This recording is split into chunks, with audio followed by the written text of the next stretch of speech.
Have you ever met someone, a woman perhaps, whose presence felt different? Not in a loud or obvious way, but with a depth that stills the air around her. Our modern world often mistakes volume for value, visibility for genuine force.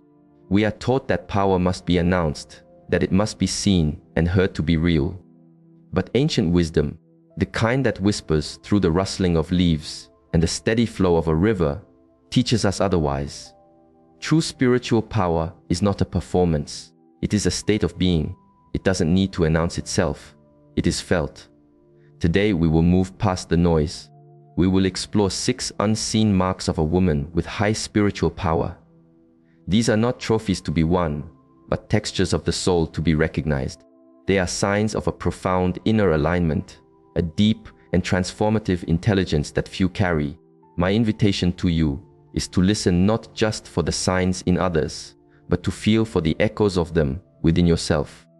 If this is a journey your heart is ready to take, join our community of fellow travelers. Subscribe and become part of a space dedicated to this deep and quiet unfolding. Your presence here enriches us all. Before we begin, there is a simple truth that anchors this entire exploration. It's this: I carry a quiet strength. Type those words in the comments below. I carry a quiet strength. Let it not be a boast, but a quiet affirmation. A recognition of the power that doesn't need to shout. The first unseen mark is the unforced magnetism of presence. A woman with high spiritual power does not command attention. She is the attention. Her energy creates a field of focus. This isn't about the fleeting charm of charisma or the cultivated polish of social grace. It is far more elemental. Imagine you are in a room filled with chatter. Ideas are competing, voices are rising, and the energy is scattered, like leaves in a gust of wind. Then, a woman enters, or perhaps she was there all along, and a subtle shift occurs. She doesn't speak louder. She doesn't make a grand gesture. In fact, she might be perfectly still, simply observing. Yet, the scattered energy in the room begins to settle around her, as if she were a gentle, unseen gravitational force. You feel your own breathing deepen. The frantic need to be heard subsides. Her silence says more than the noise ever could. Ancient traditions speak of this as cultivating the center, like a great, ancient tree. Her roots run so deep into the earth of her own, being that she is unswayed by the passing storms of social anxiety or external chaos. This is not a cold detachment. It is a profound connectedness to her own inner ground. While others are expending energy trying to project an image or prove their worth, she simply is. Her worth is not a concept she needs to argue for. It is the very space she occupies. This magnetism is unforced because it isn't for anyone else. It is the natural byproduct of a spirit that has come home to itself. You don't need to fill the space when you understand that you are the space. This realization, held in the body, is what gives her presence its quiet, commanding power. The second unseen mark, the language of energy. Spiritually intelligent women listen with more than just their ears. They are fluent in the unspoken language of energy. Our world is obsessed with words. We analyze them, debate them, and hide behind them. But a woman of high spiritual power knows that words are often just the surface layer, the ripples on the pond. The real truth lies in the current flowing beneath.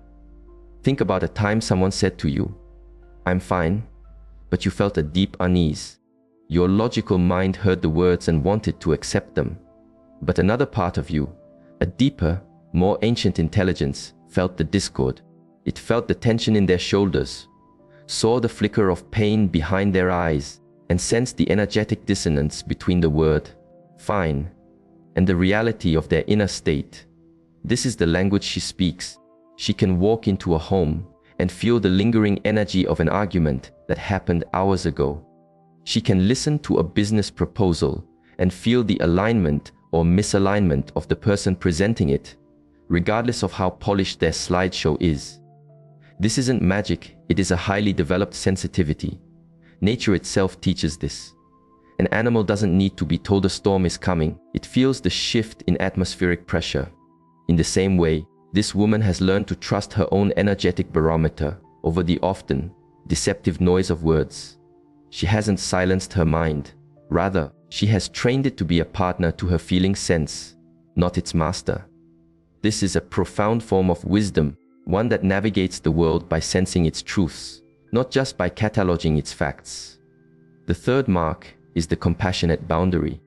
In a world that often sees boundaries as walls, as aggressive acts of self-preservation, the spiritually powerful woman understands them differently. Her boundaries are not walls. They are the banks of a river. Let's make this real. Someone you care for asks for a favor that would drain you, emotionally, financially, or in terms of your time. The common response is either a resentful "yes" or a guilt-ridden "no." One pollutes your own spirit, the other burdens the relationship. You feel trapped between violating yourself and disappointing another. A woman embodying the compassionate boundary operates from a different space. She can say no cleanly, quietly, and with a heart that remains completely open. Her no is not a rejection of the person. It is an honoring of the truth of her own capacity. It's as natural as a river staying within its banks. The river doesn't do this out of anger at the surrounding land. It does so to maintain its own flow, its own powerful current. The wisdom behind this comes from a deep understanding that the "yes" that comes from a place of depletion serves no one. An empty cup cannot quench another's thirst. Her ability to set these boundaries is not born from strength in the traditional, forceful sense. It is born from a profound self-love and a respect for life's energy. She understands that her primary responsibility is to be a clear channel for life to move through, and she cannot do that if her own vessel is compromised. Her boundaries are not meant to keep life out. They are meant to keep her connection to life pure. The fourth unseen mark is the humility of unknowing. Our culture rewards certainty. We praise those with quick answers, decisive plans, and unwavering conviction. The spiritually powerful woman, however, has cultivated a deep and intimate relationship with the phrase, "I don't know."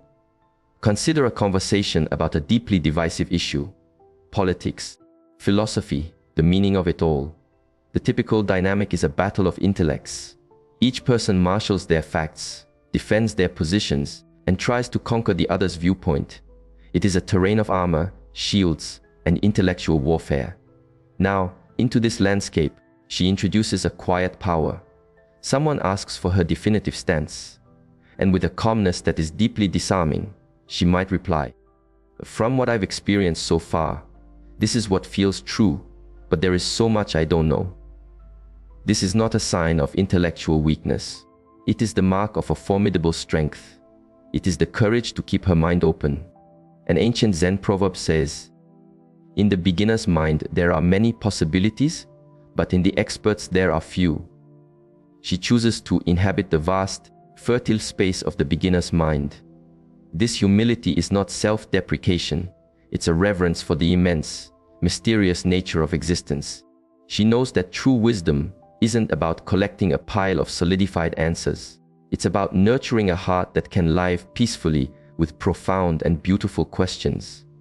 This is what makes her teachable, adaptable, and forever expanding.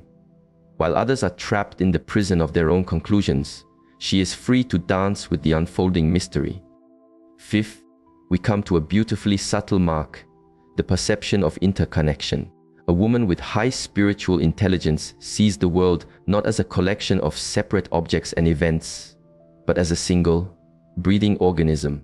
She understands that every action, every word, every thought is a stone dropped into a cosmic pond, sending ripples outward that touch everything.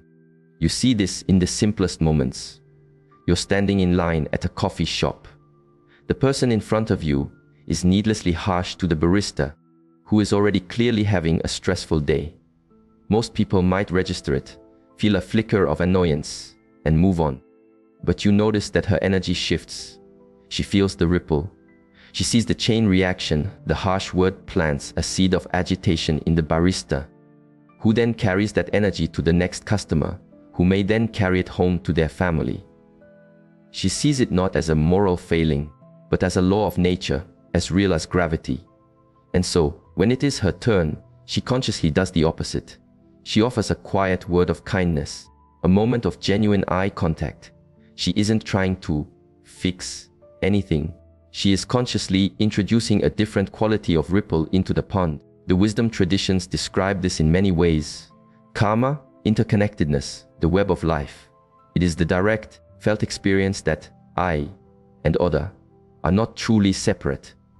When you harm another, you are, on some subtle level, harming yourself. When you heal another, you heal yourself. This understanding is the source of her deep and abiding compassion. Her kindness is not a social strategy. It is the most logical response to the nature of reality as she perceives it. And that leads us to the sixth and final mark, which in many ways is the flowering of all the others. It is the embrace of stillness. The spiritually advanced woman is not afraid of empty space. She doesn't feel the need to fill every moment with noise, activity, or distraction. She understands that the most profound insights, the deepest healing, and the truest guidance arise not from effort, but from stillness. Think about how most of us operate. The moment we have a problem, we rush into action. We frantically seek advice, we endlessly analyze, we distract ourselves with work or entertainment. We treat stillness as if it were a failure, a void to be avoided at all costs. She, on the other hand, treats stillness as a sanctuary. When faced with a difficult decision or emotional turmoil, her first instinct may not be to do something, but to be with the turmoil, to go and sit in nature, to focus on her breath, to allow the turbulent waters of her mind to settle without interference. It is an act of supreme trust.